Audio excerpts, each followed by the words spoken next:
जब पहली बार इंसान ने पृथ्वी से ऊपर उठकर उड़ान भरी, तब उसने पहली बार धरती को आसमान में देखा और उसे समझ नहीं आ रहा था कि आखिर वो क्या देख रहा है। दोस्तों, हमारी पृथ्वी देखने में बड़ी ही सुंदर है और अभी तक ब्रह्मांड में यही एकमात्र ऐसा ग्रह है जहाँ पर जीवन है। यानी हमारी पहुँच में अभी तक हमने कहीं भी जीवन के दर्शन नहीं किए हैं। लेकिन कभी दिमाग में सवाल हमेशा आता है और आता रहेगा कि क्या हमारी पृथ्वी अंतरिक्ष में किस चीज से टिकी है। पृथ्वी के आसपास या ऊपर नीचे कोई चीज मौजूद नहीं है जिसके ऊपर पृथ्वी टिकी हो, ना ही धरती किसी डोर या धागे से बंधी है। तो फिर कैसे ये नीला ग्रह सूर्य की परिक्रमा करते हुए निरंतर एक ही गति में चलता रहता है? अगर आपके मन में भी अंतरिक्ष और पृथ्वी से जुड़े ऐसे ही जिज्ञासु सवाल आते रहते हैं तो परेशान मत होइए, क्योंकि आज हम आपको पृथ्वी किस चीज पर टिकी हुई है इस दिलचस्प सवाल का जवाब बताने जा रहे हैं। तो देर किस बात की दोस्तों, आइए शुरू करते हैं ये मजेदार वीडियो।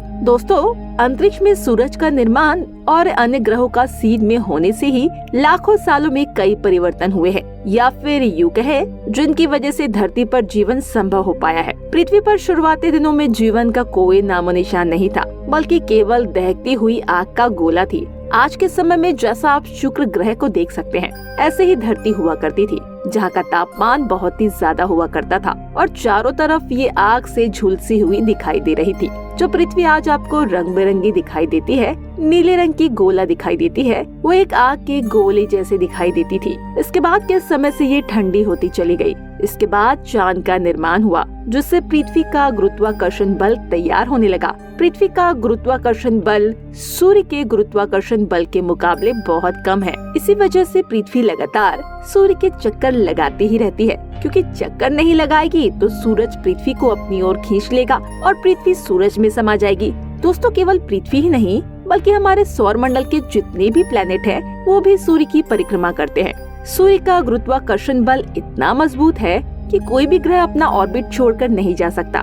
जो सूरज से जितना दूर है उतनी ही दूरी पर उसकी परिक्रमा करता रहेगा। इसी गुरुत्वाकर्षण बल की वजह से हमारी पृथ्वी घूमते हुए सूर्य का चक्कर लगाती रहती है और न कभी इससे दूर जाती है और न ही कभी इसके पास आती है। जब पृथ्वी सूर्य का एक चक्कर पूरा करती है, इस चक्कर में लगाया गया समय धरती पर 1 साल का होता है। लेकिन यहाँ पर एक सवाल ये भी उठता है कि पृथ्वी का सूर्य के साथ कनेक्शन केवल गुरुत्वाकर्षण बल का ही नहीं है, फिर इसके पीछे कोई और भी वजह है। अगर सूर्य का गुरुत्वाकर्षण बल इतना मजबूत है तो फिर क्यों पृथ्वी को अपनी ओर आकर्षित नहीं कर लेता और पृथ्वी को निगल क्यों नहीं जाता? वैसे दोस्तों, अगर देखा जाए, जिस वस्तु का गुरुत्वाकर्षण बल ज्यादा होता है वो दूसरी वस्तु को अपनी ओर खींचने लगती है। उदाहरण के लिए, यदि अंतरिक्ष में कोई उल्का पिंड या क्षुद्र ग्रह पृथ्वी के ऑर्बिट में दाखिल होता है तो पृथ्वी का गुरुत्वाकर्षण बल उसे अपनी ओर खींचता है। इसका परिणाम ये निकलता है दोस्तों कि उल्का पिंड और क्षुद्र ग्रह का टकराव धरती से हो जाता है।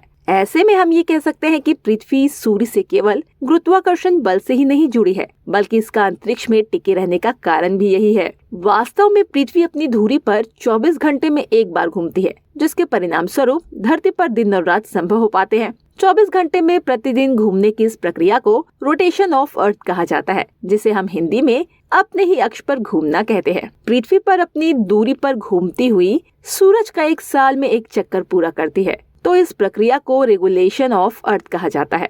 सूर्य पृथ्वी और अन्य प्लेनेट को अपने गुरुत्वाकर्षण बल में बांधे है, जिसके परिणाम स्वरूप सारे प्लेनेट उसकी परिक्रमा करते हैं। ऐसे में हमारे मन में सवाल आता है कि सूर्य में इतना गुरुत्वाकर्षण बल कहाँ से आया, जिससे सारे प्लेनेट उसके आगे पीछे घूमते रहते हैं और एक ही स्थान पर ठहरे रहते हैं। सूर्य का गुरुत्वाकर्षण बल कैसे धरती की पोजीशन को तय करता है? सूर्य का गुरुत्वाकर्षण बल समझने के लिए आपको अंतरिक्ष की बनावट और उसमें उपस्थित सूर्य की मौजूदगी को समझना होगा, जिसकी वजह से सौरमंडल में उपस्थित ग्रहों का स्थान तय हो पाता है। दोस्तों, अंतरिक्ष में सूर्य और बाकी प्लैनेट की मौजूदगी को लेकर महान वैज्ञानिक अल्बर्ट आइंस्टाइन ने एक थ्योरी दुनिया के सामने पेश की, जिसे जनरल थ्योरी ऑफ रिलेटिविटी के नाम से जाना जाता है। इस थ्योरी के अनुसार अंतरिक्ष में जब कोई वस्तु अपना स्थान ग्रहण करती है, तब बैंड करके स्वयं का हिल स्क्वायर रीजन का निर्माण करती है। ऐसे में हिल स्क्वायर रीजन में आने वाला कोई भी ग्रह उस वस्तु के चारों ओर परिक्रमा करने लगता है। ऐसा हमारे सूर्य के गुरुत्वाकर्षण बल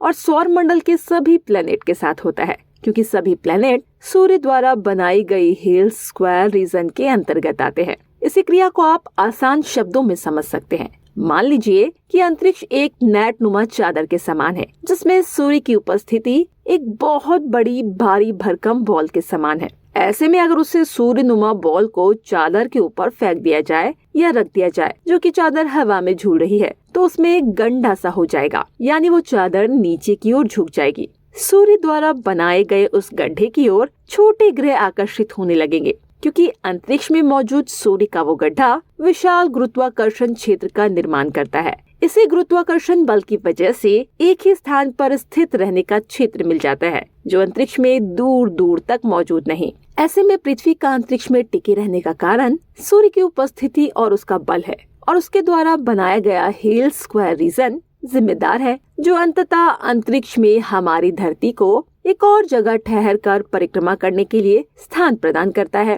दोस्तों, आखिर पृथ्वी सूर्य में क्यों नहीं समाते? अब आपको ये पता तो चल ही गया होगा कि हमारी पृथ्वी कैसे अंतरिक्ष में टिकी हुई है, लेकिन इसके साथ ही अब एक दूसरा सवाल खड़ा हो जाता है, वो ये कि आखिर पृथ्वी सूर्य में समाती क्यों नहीं? असल में सूर्य का आकार विशालकाय बॉल के समान है, जिसके चारों ओर एक मजबूत गुरुत्वाकर्षण बल का निर्माण होता रहता है। ऐसे में हमारी पृथ्वी जिस डायरेक्शन में सूर्य का चक्कर लगाती है, जिससे हमारी पृथ्वी पर परपेंडिकुलर बल पड़ता है। इसका मतलब ये है कि अगर सूरज अपनी जगह पर मौजूद ना हो, तो हमारी पृथ्वी अंतरिक्ष में गोल गोल रोटेट करती हुई एक ही दिशा में आगे की ओर ट्रेवल करने लगेगी, और पता नहीं ये इस अंतरिक्ष में कहाँ चली जाएगी। ऐसे अंतरिक्ष में हमारी पृथ्वी का सफर कभी न खत्म होने वाला सफर बन जाएगा, क्योंकि अंतरिक्ष का ना तो कोई छोर है और ना कोई अंत है। हमारी धरती एक भटके हुए उल्का पिंड की तरह है, कहीं भी चली जाएगी, और इसके परिणाम स्वरूप हमारी धरती पर ना तो दिन होगा, ना ही रात, और साल तो कभी होंगे ही नहीं। सब कुछ एक जैसा हो जाएगा। लेकिन सूर्य का विशालकाय आकार और उसकी आवर्ती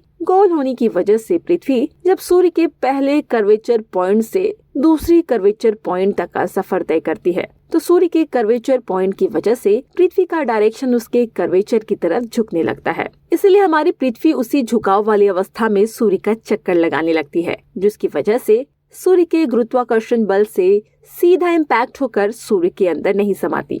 दूसरी तरफ सूर्य का विशाल गोलाकार और विशाल कर्वेचर हमारी पृथ्वी और अन्य प्लैनेट को अपने से बांधे रखता है, जिसमें से कोई भी ग्रह अपनी दिशा नहीं बदलता और सौरमंडल में अपनी अपनी जगह पर टिका रहता है। दोस्तों, अगर आसान भाषा में समझे तो हम ये समझ सकते हैं कि जितनी शक्ति से सूर्य इन ग्रहों को अपनी ओर खींचता है, उतना ही बल ये अपनी घूर्णन गति से क्रिएट करते हैं। यानी कि इनके घूमने के लिए सूर्य के चारों ओर चक्कर लगाने से इनको उतना ही बल मिल जाता है, जितने बल से सूर्य ने अपनी ओर खींच रहा है। इसकी वजह से ये अपनी एक पोजीशन बना लेते हैं। इससे ना वे सूर्य की ओर जाते हैं और ना ही कहीं सूर्य से दूर जा पाते हैं। दोस्तों, आशा करती हूँ कि आज का कॉन्सेप्ट आपको समझ में आया होगा कि हमारी पृथ्वी अंतरिक्ष में कैसे टिकी हुई है और कैसे खुले आसमान में ये सब चीजें इधर उधर एक निर्धारित पथ पर चल रही है। दोस्तों, वीडियो अच्छी लगी हो तो वीडियो को लाइक और चैनल को सब्सक्राइब जरूर करें। धन्यवाद।